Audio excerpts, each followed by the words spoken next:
જ્યારે corporation door to door garbage કલેક્શનના tender પ્રક્રિયા કરતી હોય છે ત્યારે વર્ષોની માફક જ્યારે કોર્પોરેશનના ટિપર વાન હોય છે અને એ ટિપર વાન કોર્પોરેશનના હોય છે ને કોન્ટ્રાક્ટ પદ્ધતિ એનું મેનેજમેન્ટ કરવા કોઈ કોન્ટ્રાક્ટરને સોંપતી હોય છે. જે મારા ધ્યાનમાં હતું, જેના હિસાબે મને જ્યારે આ ખબર પડી કે ભાઈ આટલી રકમ છે, એટલે મેં કમિશનર સાહેબને એ રીતના લેટર લખ્યો હતો કે ભાઈ આટલું બધું મેનેજમેન્ટના કોઈ દી આટલા બધા પૈસા હોય નહીં.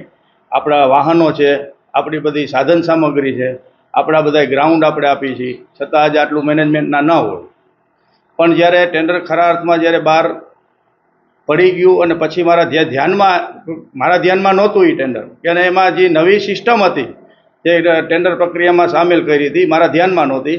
અને એ ટેન્ડર પ્રક્રિયામાં ટોટલ ટિપર વાન પાર્ટીના લેવાના થશે, કે જે નવા ટિપર વાન લેવાના થાય એ જે તે ટેન્ડરર પાર્ટીએ લેવાના હોય છે.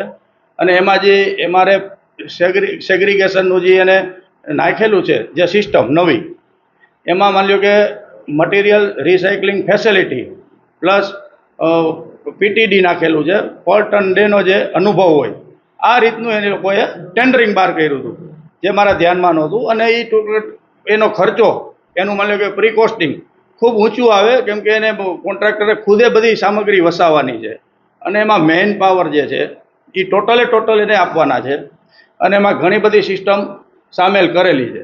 જેના હિસાબે આ ખર્ચો જે થાય છે એ કોર્પોરેશનને ટૂંકમાં નુકસાન કરતા નથી. પણ ટૂંકમાં શું છે કે એ મારા ધ્યાનમાં નહોતું, પહેલાં જૂની સિસ્ટમ પ્રમાણેનું ટેન્ડર હતું એટલે મારે પત્ર લખ્યો હતો, પણ ટૂંકમાં ટેન્ડર પ્રક્રિયા આખી અલગથી હતી, જેનો ખર્ચ એટલો થાય છે.